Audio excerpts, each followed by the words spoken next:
how is the absence of Supreme Leader Ayatollah Sayyid Ali Khamenei affecting Iran? And without his leadership, how is Iran doing right now? And what is the process to elect a new Supreme Leader? Could you please share with us?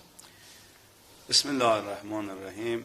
First of all, I would like to offer my condolences to all sisters and brothers of India. And also, I want to thank all brothers and sisters in India who showed their sympathy, their solidarity, and their support to Islamic Republic of Iran, and also for their mourning after the martyrdom of Supreme Leader of Islamic Republic of Iran, Ayatollah Sayyid Ali Khamenei. Actually, Ayatollah Khamenei was our everything. He wasn't just only a political man, but he was a spiritual man. He was our leader. He was our father. He was our supreme leader. Is not only just for Iranians. All over the world, there are millions of people who loved him, and you can see their feeling and their loving on the street, how they have come out in different countries and they show their sympathy, their solidarity with Ayatollah Khamenei. And is not limited to Muslims or to Shia, but Muslims, brothers with the Shia or Sunni, and even Christians, even Hindus, Buddhists, a lot of people, they showed their solidarity. Yesterday I saw an interview with someone who was saying, yes, I'm not Muslim, even I'm not Christians, but I'm human being. And I have to condemn this genocide attack against Ayatollah Khamenei. Actually, we lost everything, and they burn our heart, they burn our mind, they burn our existence. But we're still alive, and we will continue his way, we will continue his path, and never we forget him. And they have to know, inshallah, we stand in our feet and we raise our head, and they cannot turn off the light of justice, the light of dignity, and the light of freedom. Regarding your question, yes, Ayatollah Khamenei martyred, but there is a council for choosing the supreme leader of Islamic Republic of Iran. This council is elected by vote during the election in Iran, in different cities and towns. There are 88 experts in these fields. They have been elected by people, and one of the responsibility and duty of this council is choosing the supreme leader. Now they started negotiating for getting the qualified person for this position. They did a lot of discussion, but the situation is not good because we are under attack of United States and Israel. So when they get the good situation and they gathered, they will choose the one who is qualified for this position. And Your Excellency, there were reports in media that Hujjatul Islam Mojtaba Khamenei, the son of Ayatollah Khamenei, he has been elected as the new supreme leader. Is it true?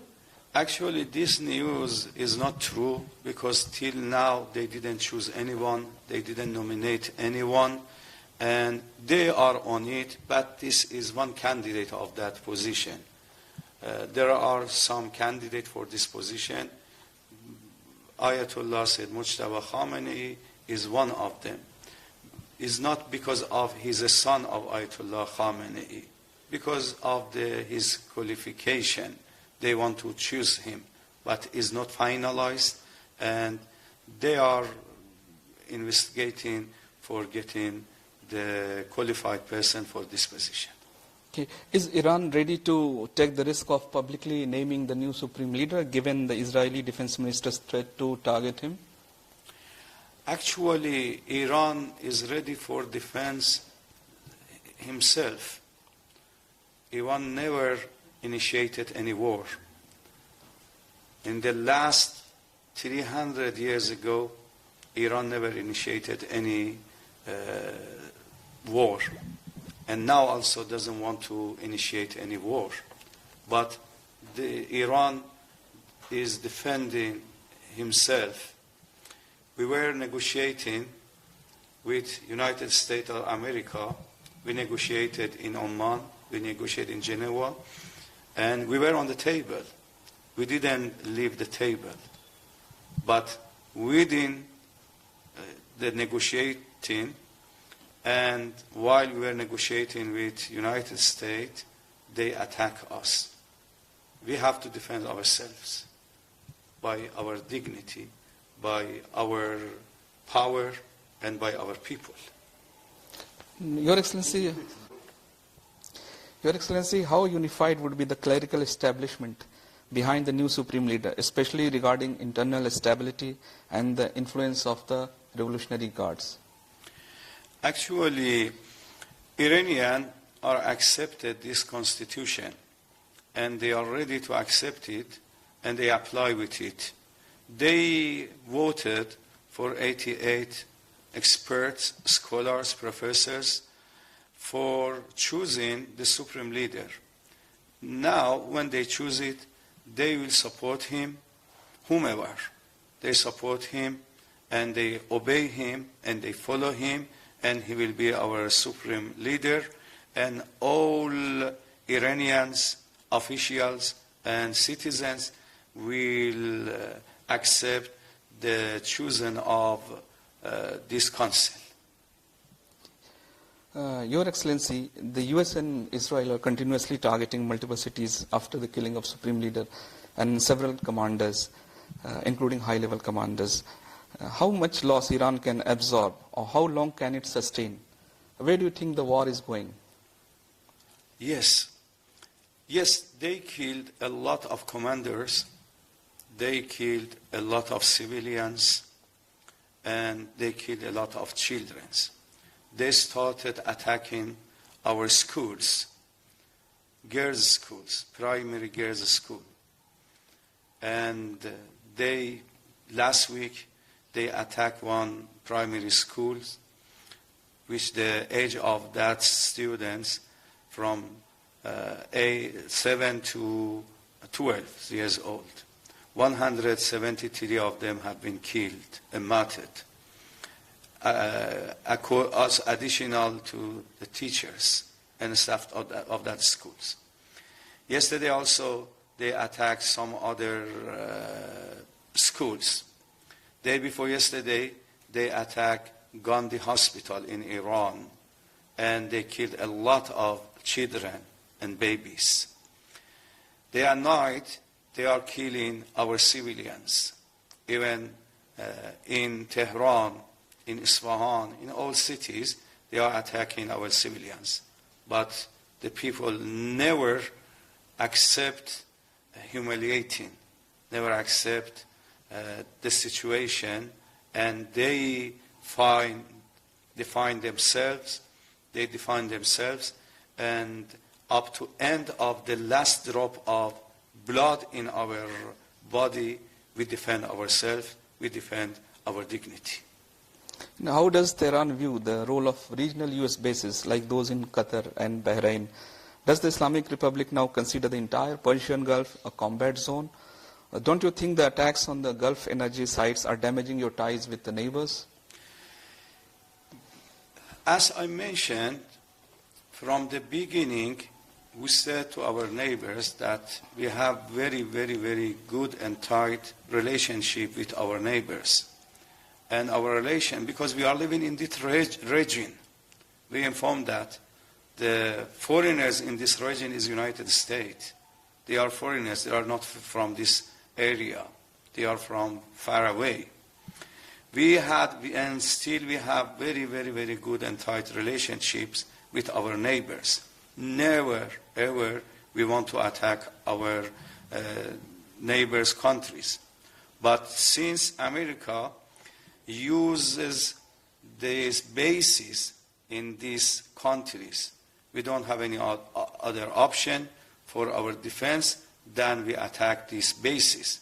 And we informed our neighbors that we are not attacking their countries, but we are attacking the bases of United States, which are located in their countries. And we hope that they understand it and they know the situation. Even some civilians of these countries, they came out on the street and they were supporting Iran, and they were very happy by missiles are coming to this basis.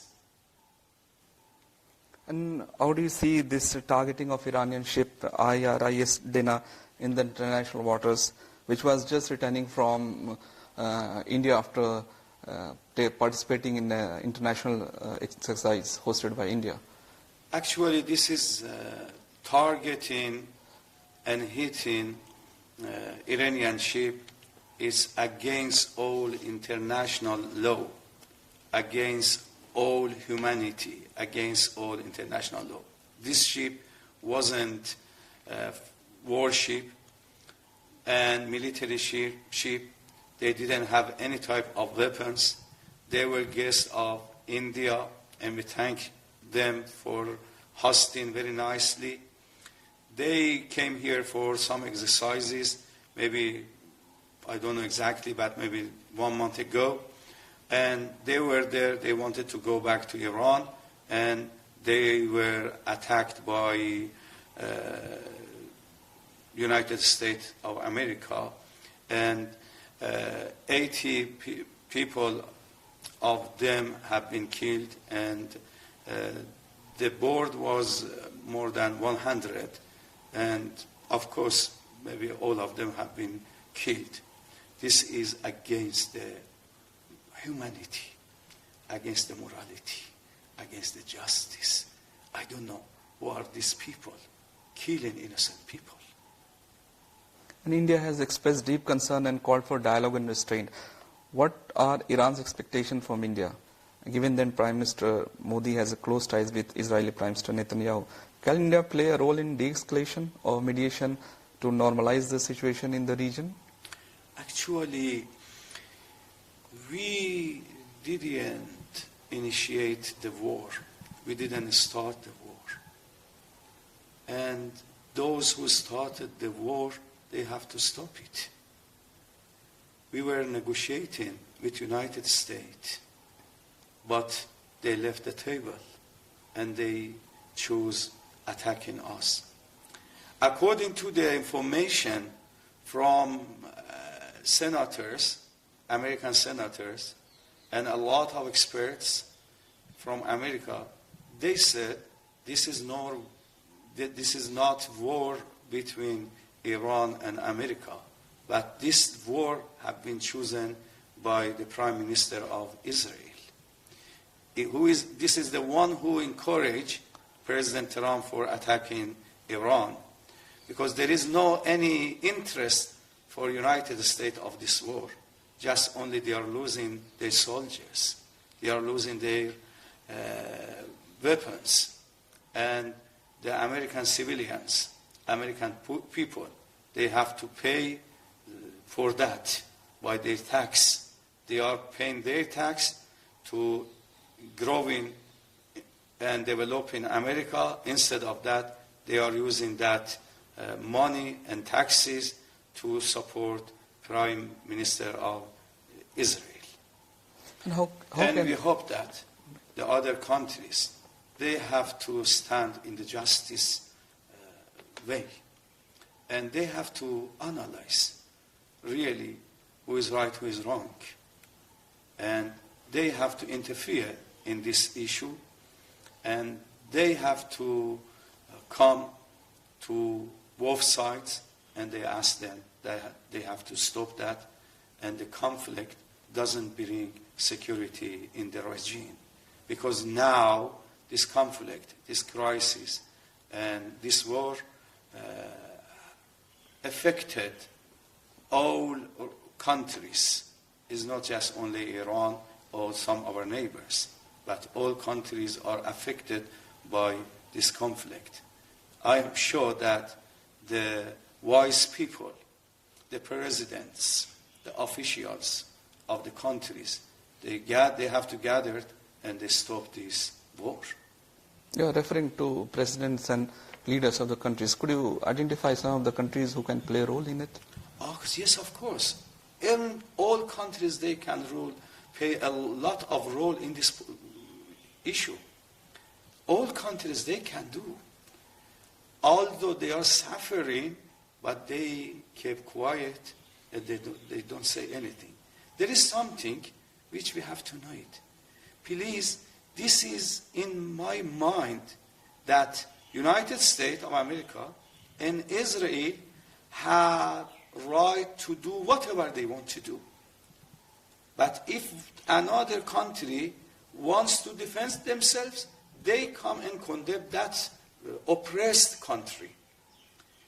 They think that United States has right to attack Iran, but now they say to Iran, why you respond, United States? They think that Israel has right to fight Iran, to attack Iran, but Iran doesn't have any right to defend themselves. Let's come to this issue. How many nuclear weapons does Israel has it? Between 80 up to 450. And the words say nothing. Iran cleared several times by Supreme Leader of Iran, by the presidents, by officials, that Iran doesn't want to have nuclear weapons. They clear it, but they say no, they will not accept it. Even international organization and nuclear agency announced several times that Iran doesn't want to have nuclear weapons. And there is no any evidence of having nuclear weapons. Another thing, they have right to have any type of missiles. They have right to have any type of missiles. But if we want to have missiles for defending ourselves, they say, no, you don't have right. This is double standard. This is exactly double standard in thinking. I hope that the oil countries, they have to push some international organizations ahead, and also they have pushed on United States, Israel, that they have to stop the war. We didn't start it.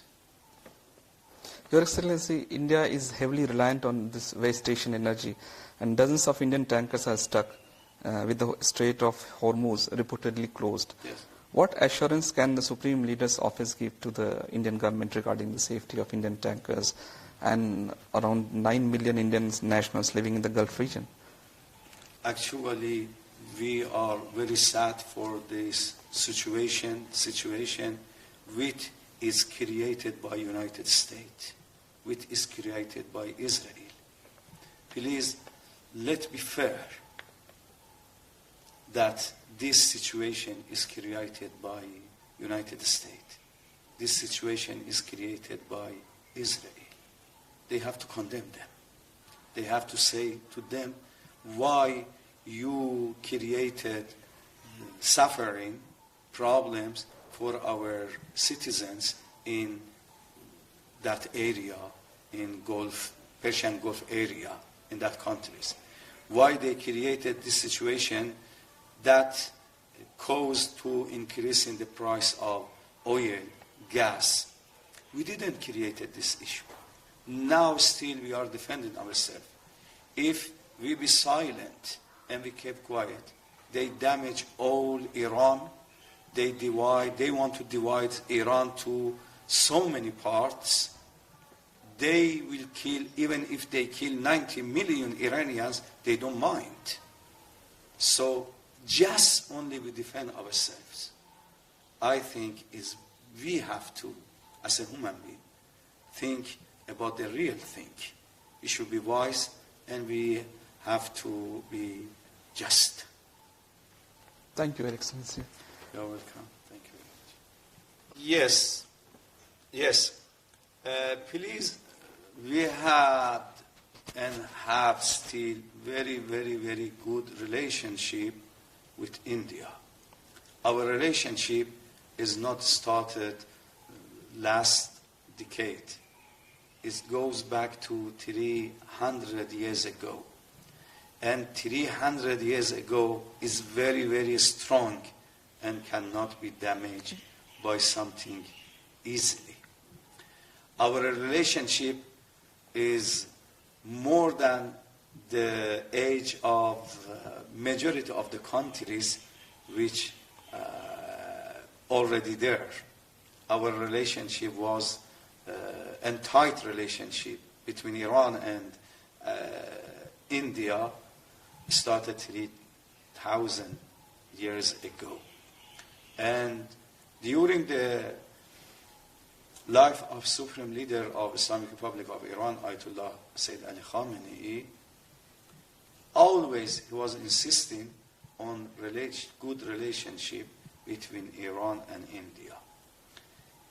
Several times I heard myself from him, he was telling me that, please, you have to study a lot of books about India. If you want to know the history of Iran, you cannot understand it without understanding and study the history of India. Because they had mutual civilization. Today, one of my friend is an Indian friend. He informed me that last 3 years, I went to Ayatollah Khamenei for Salat. I met him privately. Actually, there are some other people. And he told me, he informed me, this is his sentences. He said, I love 3 years ago, maybe less than 2.5 years ago. He said, I love Indians. I love all Indians, Muslim, non-Muslim. I love the government of India. I love the government of India. This is what he said.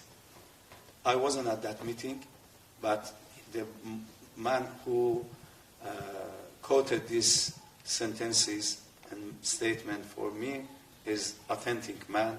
I rely on him, I trust on him. This is the message from Ayatollah Al-Udma Sayyid Ali Khamenei, our Supreme Leader, to the government of India and to Indians, Muslim and non-Muslim, that he loves India, he loves Indian, he loves the government of India. Thank you. And what is the future of the Chabahar Port?